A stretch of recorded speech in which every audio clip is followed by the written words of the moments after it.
ini Rana ke Senen. Lalu kalau sana masih Kalau dia ada sih. Ini dia telat nih, lu datangnya telat tanggal 8. Ini nunggu lagi. Ini nanti bisa ditinggal bentar kalau Gimana? Iya, saya Wawancara apa tiap hari udah? enggak, ini sih khusus Pak, jelang ulang tahun Pak. Ini sih kenalin dulu Pak, saya Ade nih, Zaki. Nah, ini temen yang ngekos di sini Pak, kalau ini Pak. Jadi ada Lupa Bapak aku di- namanya. Ya kita ngomong yang ringan-ringan aja Pak, tentang apa ulang tahun DKI. Gimana makna yang Bapak bisa lihat dari 486 ini DKI ini bagi Bapak pribadi maupun sebagai pemerintahan yang baru di DKI? Ya bagi pribadi ya kita jadi warga ya jadi wakil gubernur di DKI di HUT yang ini kan. Kalau HUT yang tahun kemarin kita masih kampanye. Nah bagi pemerintah kita berusaha memberikan pelayanan terbaik. Misalnya kita harap di HUT ini kita sudah bisa mendapatkan lurah camat yang bisa melayani, yang bukan mengisi kotak struktural, tapi betul-betul mereka melayani seperti pelayanan bank misalnya gitu. Kalau bank itu begitu kan, betul-betul 5-6 orang apapun dia layani gitu. Nah itu kita bisa sajikan. Terus di dalam HUT yang ke 86 ini kita sudah bisa menyajikan bahwa semua anggaran APBD itu kita terbuka. Dan kita juga sudah melakukan memotong 25% anggaran-anggaran pengadaan barang. Itu kita lakukan. Dan kita juga telah memberikan sebuah konsep kerjasama dengan RKPP ya, RKP 4. Ini menjadi pertama kali kita akan punya tender rancang dan bangun. Jadi DED itu yang detail engineering design itu bukan dilakukan X-1 tapi bareng untuk hal-hal proyek yang sudah dikerjakan, jalan layang, jembatan, bangunan itu sudah tahu semua. Jadi itu bisa menghemat waktu sampai setengah sampai 1 tahun. Itu sudah kita lakukan. Nah saya kira hal-hal itu yang penting, dan tahun ini juga kita berharap bisa menghadiahkan DKI langsung dengan 1000 bus yang ukuran sedang dan 1000 bus Transjakarta. Karena Transjakarta sudah usianya 9 tahun, jumlahnya 600 dan unitnya pun rusak-rusaknya luar biasa.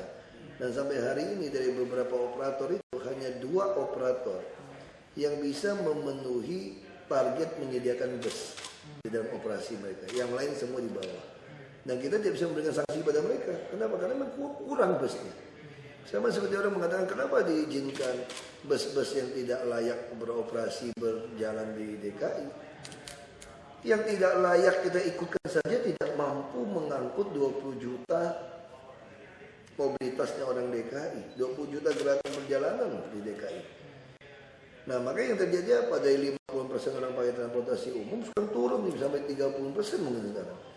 Lari kemana? Ke motor. Kenapa? Karena kita tidak bisa menyediakan. Ini ada yang salah. Nah sama seperti Transjakarta. Kita udah analisa nih. Kita tahu nih. Coba naik Transjakarta. Kita taruh orang tes di sana. Bisa lewat terus. Tidak mau berhenti waktu kosong. Kenapa? Kan dibayar per kilometer.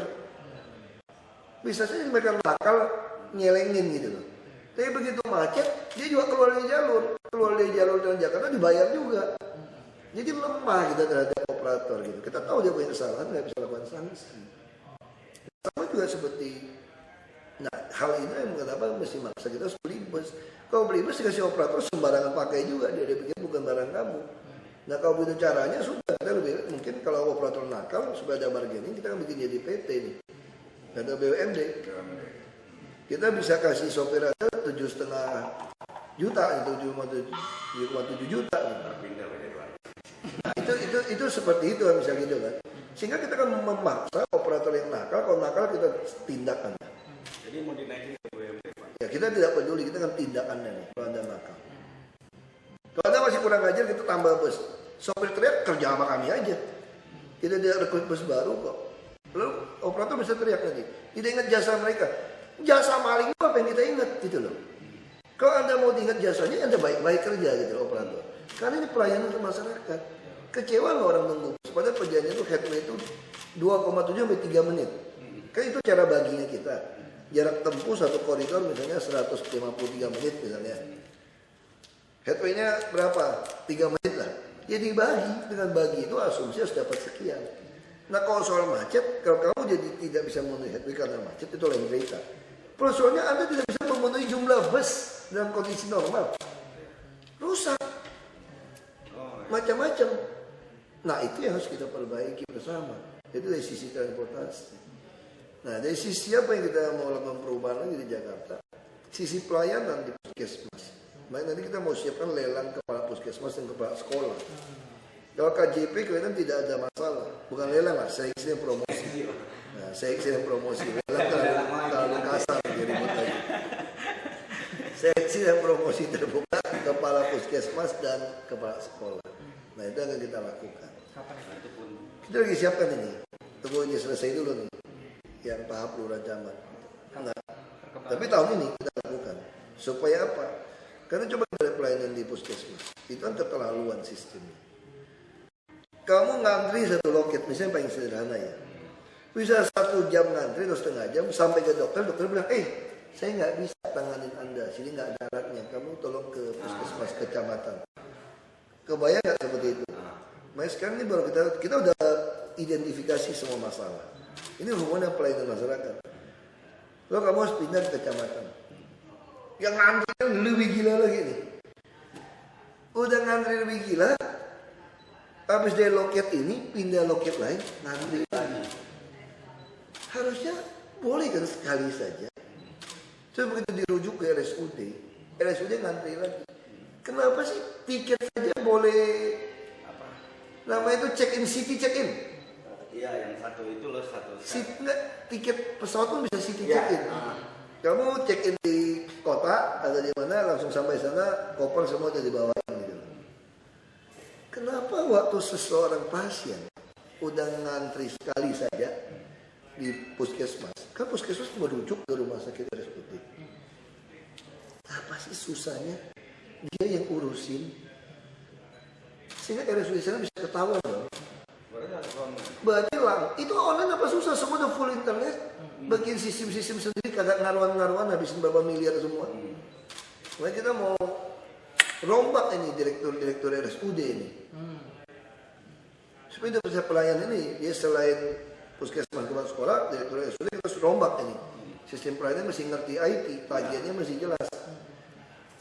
Belum lagi ngomongin nasi bijis ya.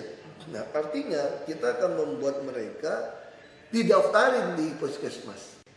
Jadi kamu datang nggak perlu daftar lagi, karena sudah didaftarin di puskesmas. Kamu cuma tinggal bukti aja rujukan bawa gitu loh.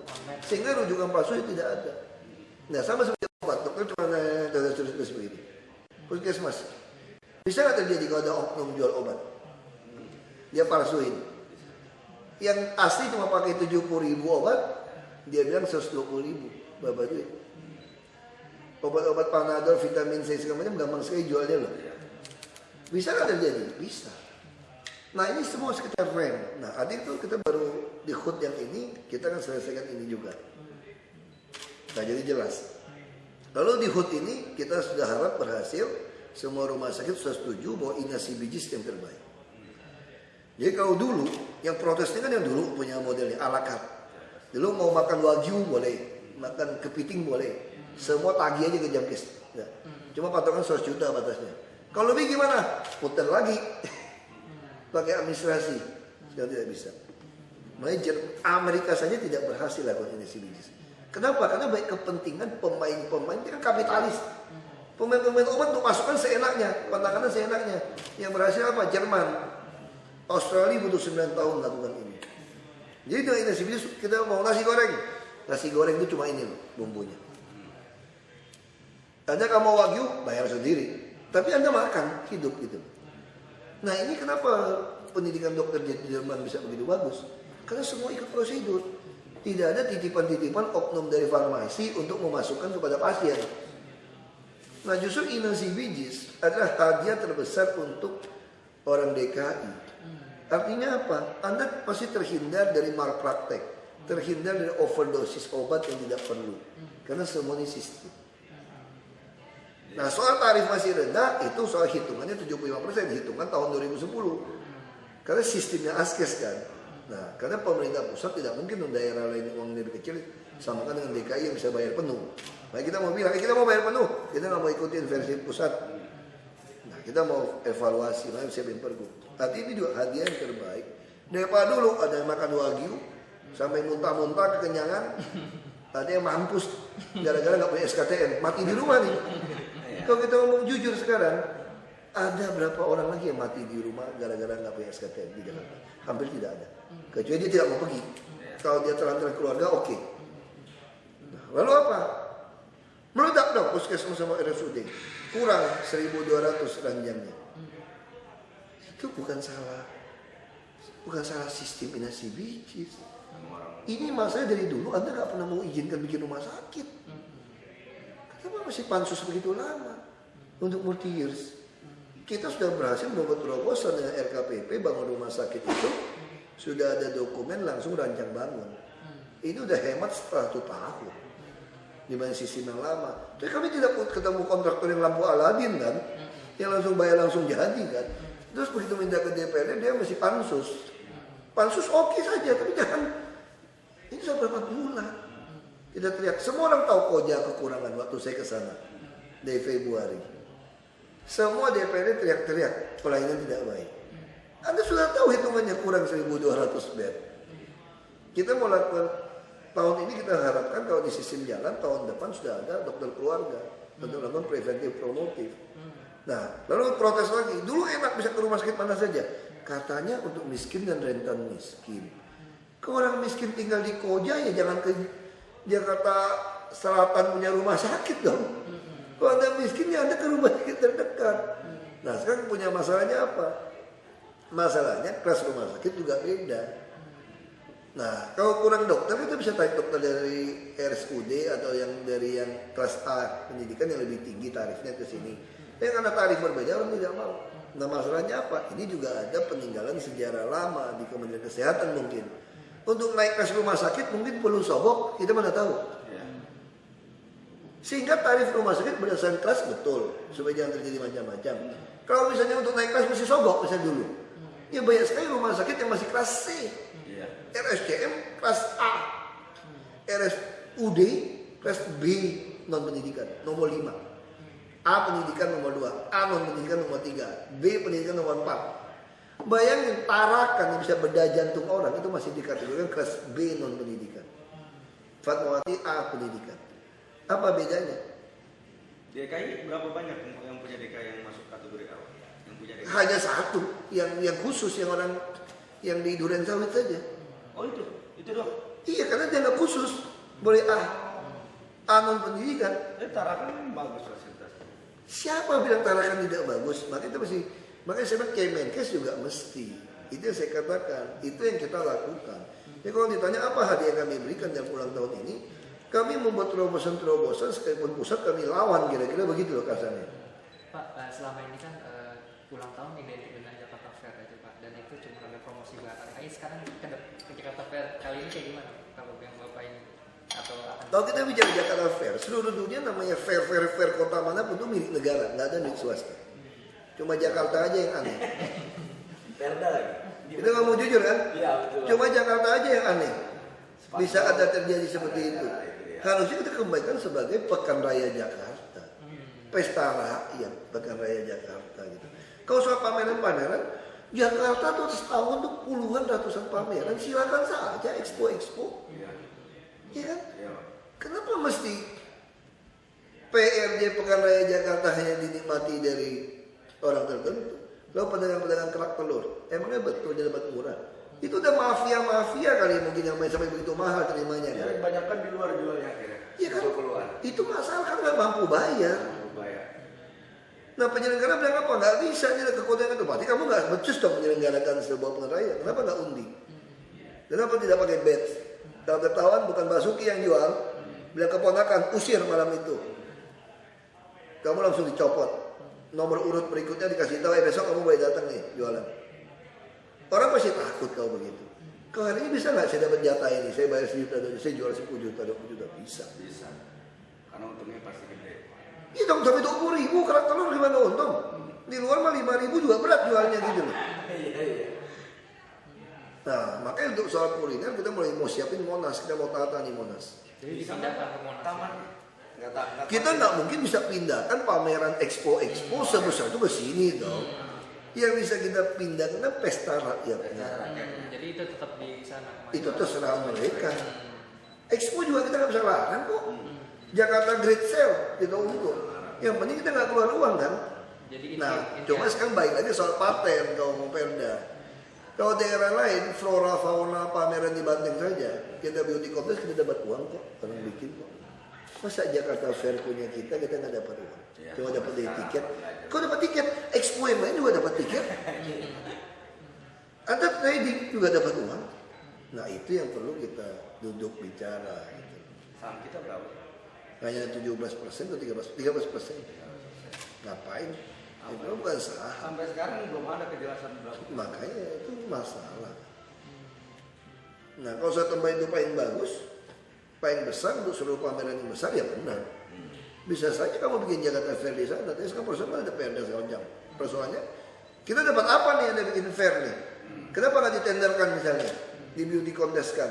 Dia pernah dipanggil KPP ya. Iya kan? Kenapa tidak ditenderkan?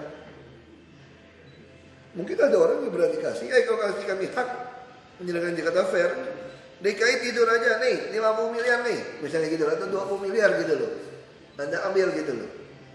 Bisa saja kan, kita tidak tahu. Jadi kalau yang di Monas itu nanti konsepnya seperti apa Pak? Kita sih maunya pekan raya Jakarta, tahun ini juga full Monas. Kita full kok itu. Soalnya kita belum tata rapi. Ya jangan bayangin pameran jualan-jualan itunya. Kalau itu mah di semua mall juga ada. Expo juga ada. Lebih kuliner ya. Ya silakan aja. Budaya, kuliner untuk. Jadi artinya gini lah, kayak saya di Belitung dulu. Setiap kali ada musik di sebuah kampung, itu adalah UMKM punya pasar. Jualan kan? Sediakan. Ada kegiatan di pantai bisa jualan. Nah Jakarta ini kan banyak sekali orang-orang UMKM yang bisa jualan, tapi tidak pernah dapat tempat murah untuk mempromosikan dia. Nah dengan ada event Jakarta Fair, ada keramaian, maka kita coba perbaiki yang kolam menarinya Monas ini. Monas sudah lagi pikir apa perlu buka sampai jam 11 malam atau 24 jam. Ini Jakarta. Kenapa nggak di Pasar itu dari satu gitu Pak. Ada beberapa kan kita kontrol orang masuk. Maka harus bayar misalnya gitu loh. Bisa parkir. Saya kita pernah taruh di sini orang jualan. Kalau orang teroris mah dia kamu polisi yang bisa diposong bisa nyerang kamu kok kenapa masih ributin begitu? Itu juga bisa paranoid lah. Kalau orang mau jahat mah apa juga bisa kan. Nah yang penting kan misalnya kayak Monas yang di samping itu loh. Kenapa nggak bikin tenda untuk orang makan minum? Iya. Tapi bukan kopi Starbucks, tapi bisa kopi top one gitu. Yang kopi apa ya? Yang lokal lah kita semua gitu. Kenapa tidak bisa kita jual itu kopi luwak misalnya situ? Ya orang nggak tahu soto Mang Dudung bisa gitu kan? Soto Betawi Mang Dudung nggak tahu apa kan bisa seperti itu. Kenapa tidak kita bikin seperti itu? Ini Jakarta orang bisa nongkrong. Kalau makin penuh kita bikin parkiran di bawah, bikin lagi mall di bawah, kita bikin pusatnya jadi nyambung nih sampai ke HI misalnya, waktu buat MRT. Kalau balik tadi ya lagi yang ke paten tadi nanti gimana ke depan itu apakah akan ada di ya DKI coba bisa memiliki itu atau gimana atau kalau udah bicara Perda segala macam itu masih masalah. Kita tidak mungkin maksa memiliki expo.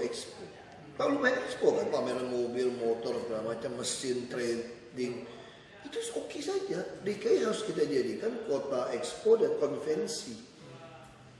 Nah hotel kita Ancol tugaskan bangun ruang konvensi yang besar, hotel yang besar. Yang internasional, kelas internasional Jakarta punyanya mana? Kita sekarang hampir nggak ada yang besar-besar. Kelas internasional. Yang besar sekali hampir nggak ada. Makanya orang lebih baik lari ke Sentul kan. Oh iya. Yang dibangun. Nah, kita harus bangun konvensi yang cukup besar di Ancol hasil reklamasi ini gitu. Dan hotel yang besar. Nah kita mesti bangun ada yang kecil, ada yang sedang, ada yang besar. Orang sudah datang situ langsung. Ya BUMD kita lah. Ya kan Ancol 70% lebih kan gitu 77. Nah itu saya lakukan seperti itu. Kita berani bangun waduk-waduk dinormalisasi, sungai. Atau cerita soal waduk Pak itu biar yang planning. Planning kita sederhana sekali. Tidak ada ganti Anda uang untuk tunjukin waduk atau sungai. Karena dengan ada uangnya Anda terus jual beli jadi aset. Yang ada kami akan membangun sebanyak mungkin rumah susun. Makanya salah satu yang paling besar itu adalah di Marunda. Kita mau tambah lagi tahun 55 hektar. Langsung kita siapkan dan Mogot juga yang pinggir-pinggir sudah siapkan kecil-kecil sudah dan Mogot, BKT, Muara Angke, Muara Baru ada. Tapi kompleks super blok besar itu rumah susun itu ada di Cilincing. Kenapa? Karena di sini ada KBN. Ya. BKT nyebrang ke Bekasi, ada Bekasi Estate. Dan kita akan reklamasi 3 pulau 1.500 hektar. Dan ini ada New Tanjung Priok. Kita juga punya pelabuhan KBN yang KCN itu dia join. Jadi tentu kita harapkan orang yang tidak punya kerjaan, tidak punya apa, Anda tinggal di sini, Anda kerja. Sampai ada anak Anda beruntung, Anda bisa keluar lagi tinggal di tempat lebih baik. Nah itu yang mau kita lakukan. Dan kita lagi mau merubah balai diklat kita harus diubah nih. Sekarang Jakarta kurang apa? Kurang tukang bangunan. Seorang project manager bisa digaji 150 juta loh sekarang. Jangan salah loh. Artinya apa? Kita perlu latih orang untuk ngerti bangunan. Sekarang gara-gara Bali proyek gila-gilaan, 1.000 pegawai itu ada yang dibawa ke sana. Langsung kekurangan. Nah kenapa anak muda nggak mau belajar jadi tukang? Kadang-kadang juga mesti realistis hidup itu loh. Karena karir Anda jelas tuh. Nah coba lihat ke Cilincing Jakung. Berapa banyak tempelan. Dicari operator alat berat, operator forklift keren. Betul kan? Gaji besar-besar. Ada nggak? Kenapa kita tidak latih itu seperti itu? Ya seolah-olah orang Jakarta itu juga yang membuat mencegah urbanisasi. Orang itu datang mau tempat tinggal lagi kan? Sedangkan orang Jakarta di pinggir-pinggirannya cuma mau bikin tempe apa yang ya ongkos uping kayak ya ada sekolah. Nah, makanya dengan cara seperti ini maka sungai-sungai waduk Jakarta bisa kita normalisasi. Nah kita minta waktu 2 tahun kan mau bangun rusun-rusun paling cepat 1,5 sampai 2 tahun itu sih. Itu yang ada di yang soal itu kayak bangun di situ tempat kuliner juga katanya. Mau minum apa nggak? Iya, Ada sendiri. sendiri ya. Tempat kuliner gitu di Monas. Oh. Jadi salah satu hadiah kita tahun ini yang kita mau berikan di HUT DKI ini, DKI harus ada satu tempat orang seluruh dunia, seluruh Indonesia datang. Dia kalau mau cari barang khas Jakarta, mau cari makanan khas Jakarta, bukan musim-musiman, tiap hari ada, bila perlu sampai tengah malam, itu ada di Monas. Karena Monas itu 80 hektar lebih, Singapura 40 hektarnya luar biasa, 2 kali dia gitu. Nah belum lagi kita punya 100 hektar lebih di Ragunan. Mana ada kebun binatang sebesar begitu, dengan hutan seperti itu. Kenapa kita nggak bikinkan semacam night safari seperti taman safari Indonesia di tengah kota loh? Kenapa nggak bikin binatang malam, restoran di situ seperti di luar negeri? Sehingga orang datang ke Jakarta itu soal kemacet urusan kedua lagi nanti. Itu mesti bertahap. Tapi arti itu orang datang seperti itu. Nah artinya apa? Kalau saya datang ke Monas, saya beli makanan, mau cendol, mau apapun, saya nggak pernah takut ini ada pewarna. Karena semua kita tes. Nah kita bisa kasih tes. Si pembeli boleh ambil kalau ragu, langsung datang ke lab tes. Kita kasih dia sertifikat. Penjual, Anda tidak boleh nginap pakai kartu masuk. Kasih seragam. Seperti masuk Matahari atau mall gitu loh. Ganti baju di dalam. Urus Anda cuci sendiri di baju. Pulang, lepas baju. Kalau Anda kartu tidak keluar, berarti Anda nginap, kita akan bongkar tempat Anda. Nah kita fatal semua. Sisip undi. Lagi kita kerjain. Kita kerjasama dengan Sosro. YCSR. Dengan grupnya Rexo Company itu. Kita kan fatal semua jadi bagus. Ya orang pandang view ke Thailand itu ya. Pasar. ya, tamannya juga kita yang nari-nari kita lagi panggil yang lama, ya lu CSR kembali deh tuh. Beresin. Pak, kalau balik lagi ke relokasi yang di waduk itu Pak, kan kalau kemarin itu sampai melibatkan Komnas HAM di situ terakhir KPB. Katanya ada utusan. Sampai Komnas PBB datang. Pemerintah kurang manusiawi gitu Pak dalam relokasi. Aku samprot, masa bodoh. Kamu semprot dari PBB. Iya. Kamu ajarin saya. Ada negara mana yang sediakan rumah susun, kasih kerjaan, kasih isi. Ini yang protes tuh orang yang kuasai tanah gitu banyak. Yang kuasai rumah sewaan gitu banyak. Kamu tahu nggak saya bilang ada bos WC bisa naik Mercedes Benz 2 pintu. Hanya manfaatin pam kita 1.050. Siapa yang kita nggak manusiawi? Sisi kanan, kita kenapa nggak cabut dari semua? Karena kita sadar ada lansia dan balita. Dan kita juga sadar tidak semua orang pindah. Ini kesalahan pusat. Kenapa mau bangun sebuah pelabuhan nizam zaman, kawasan industri yang menampung 43.000 orang kerja, yang mendarat kapal hampir 5.000, Anda tidak sediakan perumahan untuk mereka. Ya, akhirnya jadi begitu. Mana mungkin beli rumah Pluit? Mana mungkin beli rumah Muara Kang Paninja Kapuk Kota itu, daerah itu mahal. Dari zaman Belanda itu daerah paling mahal. Tapi dia pernah sediakan. Masih tinggal di waduk kan akhirnya. Dia butuh kontrakan. Akhirnya bos-bos ini yang main ini, ada yang main. Bebasin lagi lahan. Nah itu harus kita kerjakan ini. Jadi kita kerjakan bukan berarti tiap rumah diganti. Keenakannya punya 30 rumah dong. Nah itu yang ribut kan. Jadi itu yang dilanggar HAM. Makanya saya bilang sama dia, saya kalau bangun rumah ya tanah saya. Ini tanah milik saya, ini uang saya, uang bayar pajak. Hanya gara-gara saya bikin 3 lantai, izin IMB 2 lantai. Ada izin nih, cuma menyimpang dikit nih. Kan saya hemat dong, duit saya kok dibongkar. Kenapa tidak dengan biru? Ini lebih mendekati melanggar HAM saya loh. Betul gak? Ini lebih mendekati tanah saya, rumah saya ada izin. Ya langgar dikit lah, 1 lantai. Saya bayar pajak lagi bangun ini. Lebih mendekati langgar HAM kan? Saya ajarin kamu soal HAM sekarang. Ini boleh nggak saya klaim sebagai langgar HAM? Nggak boleh, karena ada aturan negara ini gitu loh. Karena negara ini ada aturan untuk kesepakatan. Nah sekarang bagaimana kalau saya bikin di tanah Anda?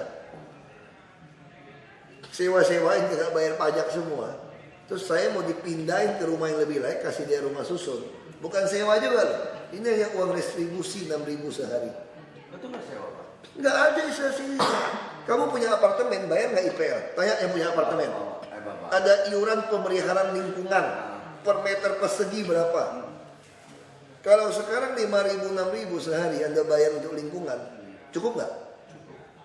Kamu cukup, saya cukup nggak pemerintah? Nggak cukup. Bayangin itu termasuk kebersihan, keamanan. Iya, penyusunan gedung segala macam, pemeliharaan gedung, nombok kita. Anda ngerokok 2 bungkus sehari. Kira-kira gitu kan? Isi pulsa bisa minimal seminggu 50.000 bisa 1.000. Bagaimana ketika bayar 5.000, 6.000 Anda teriak. Lalu air pam 5.500, nggak mungkin sampai 10 kubik. 10 kubik cuma 55.000. Anda teriak.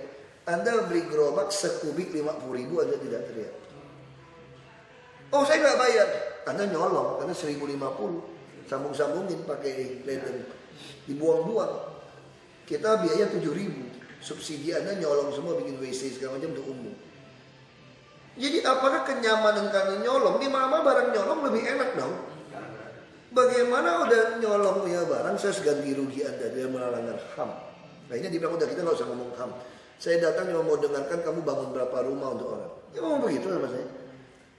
Aku udah sewot kemarin sama. Relokasi ini juga kan menimbulkan kebingungan solusi dari kesiapan dari pemerintah DKI untuk menyiapkan rumah mereka. Ternyata rumah susun juga belum siap. Nggak ada kebingungan, nggak ada kebingungan. Yang ada apa? Ini udah dihembus main. Kalau kita data betul, paling 1/3 yang KTP kita. Itu yang. Coba Anda lihat di waduk, di sungai-sungai semua tuh. Siapa yang datang? Kuli-kuli bangunan tuh dari Jawa yang disewain. Yang asli penduduk situ berapa? Yang teriak tuh pemain, yang buka toko, buka apa? Yang menikmati keuntungan rente ekonomi di sini ada. Itu yang masalah. Kesiapan pemerintah menampung di rumah susun sampai hari ini. Itu yang kita mesti siapkan. Makanya sebelah kanan kita nggak gasak kan jadi Pluit kan. Dan nanti udah selesai tahun ini bangun, kita akan sikat dulu yang penambang basah. Yang 14 susun itu bisa selesai nggak? Ini bisa selesai 3 bulan. Kita akan renovasi 3 bulan. Itu mereka udah punya tiket kok yang di Muara Baru. Masalahnya apa? Baik yang dapat tiket kita cek lagi. Ini orang nggak tinggal di situ. Sama kayak waktu kasus. Pemain, main dia mau jualin, main sekarang kita mau tangkap. Mana rumah Anda yang di sana? Ada, kita bongkar. Mana rumah Anda bongkar? Anda tidak mau bawa brimob dengan cara seperti itu. Dia bawa golok. Kalau saya mati, kamu bilang berduka cita. Kalau saya bawa brimob ngamankan kita, kamu bilang intimidasi. Yang bener aja Anda ngomong. Kamu mau sampai langit, sampai Tuhan turun juga gua ajak lu berdebat. Benar, aku udah bilang, aku bilang panggil Komnas HAM PBB datang, gak mau peduli. Benar-benar ada yang kirim surat kayak datang gitu. Aku gak peduli, kok aja ribut. Pak, sejak awal Bapak memerintah sampai sekarang, kira-kira persoalan apa sih yang menurut Bapak solusinya sangat sulit untuk dicari untuk permasalahan? Gak ada yang sulit. Yang sulit itu apa? Kalau saya takut mati, sama saya pengen ambil uang supaya deposito saya cukup hidup, itu yang paling sulit. Yang lain gak ada yang sulit. Yang paling sulit itu ketika saya mulai berpikir sama Pak Gubernur, ngapain ribut sama semua orang? Ini enak kok, kantor lihat Monas loh. Gaji tunjangan semua gitu enak. Kalau punya 1 triliun deposito, 5,2 miliar kira-kira tiap bulan bunga deposito. Ngapain gue ribut sama orang? Gue cari duit aja sini. Ribut sama semua orang bisa dibunuh orang gue. Ngapain gue mati urusan orang? Gue juga nggak susah-susah banget kok hidup gue kok. Nggak jadi di sini juga nggak susah.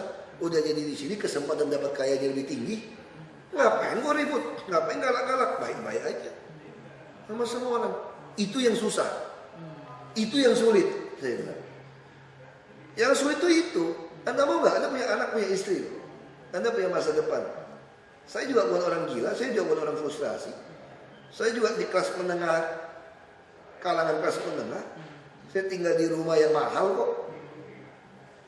Ngapain saya ribut sama orang? Ini kan mafia-mafia. Bisa bunuh lu hujan. Cuma urusan rezeki dia kamu potong. Ngapain gue ribut? Ke depan tantangan apa yang Bapak? Itu yang saya bilang. Tantangan tersulit itu adalah kami sendiri. Ketika kami mulai berpikir di zona nyaman, kami takut mati, takut kehilangan kenyamanan, atau berpikir mau ngamankan supaya lebih nyaman, supaya keluar dari sini aman kita uangnya. Jadi kalau begitu ya jangan harap ada pikiran baru, pilih orang lain saja. Kami juga ada niat. Kalau seperti itu, ngapain masuk ke sini? Tapi Bapak yakin ya, Bapak Jokowi Bapak akan tahu dengan bagian anjing sebenarnya? Kita nggak tahu. Kita nggak tahu. Makanya kita selalu siap. Kamu lihat ada nggak foto keluarga saya di sini? Saya dari dulu kalau jadi pejabat, saya nggak pernah berpikir saya selesaikan tugas. Kapan aja lo mau demo saya turun, saya siap. Tapi ketika saya masih di sini, saya kerjakan sebaik mungkin. Saya pasang badan untuk kalian. Tapi kalau saya pasang badan, ya sudah. Kalau nasib sudah tentukan takdir kok. Tapi Bapak nggak akan jadi nyapres atau Mau nyapres dari mana? Partai dari mana? Partai dari mana? pasti kan ada orang itu Itu mesti geser. Partai dari mana? Aku mesti geser ya, sorry ya. Ya, ini itu. Kesiapan DKI mensukseskan pemilu 2014 seperti yang sudah dianggap. Aduh, kita nggak mau urus itu pemilu. Bang, Terus kalaupun misalkan tadi teman saya udah menyinggung tentang pemilu 2012 tentang capres segala macam. Ketika misalkan Jokowi mungkin jadi dicalonkan, gimana kesiapan Anda mungkin bukan jadi gubernur, bukan jadi nomor 1. Dari sekarang mungkin ada semacam apa persiapan besar atau gimana? Aduh, dari pertama aku calon mau jadi gubernur kok. Betul kan? Aku kumpulin KTP mau jadi gubernur kok. Jadi presiden aja aku siap kok. Mau jadi gubernur aja. Ya.